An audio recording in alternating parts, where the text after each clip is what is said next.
Табиғат қандай әдемі, күн батып жатыр мына жерде.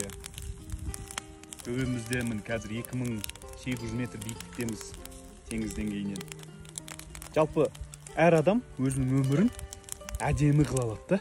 Мысалы, сіз егер өзіңіздің өміріңізді бір жаман қылып, немқұрайлы қылып көрсеткіңіз келсе, оны сіз істей аласыз солай.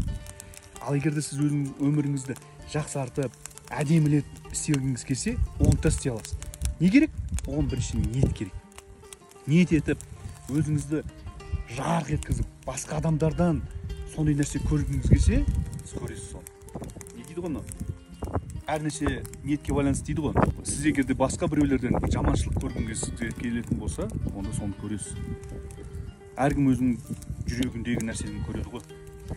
Егер де сіз губканы алып, сүтке салсаңыз, губканы алып сықсаңыз, ішінен сүт шығады. Ал егер де оны алып бір суға салып сықсаңыз, су шығады.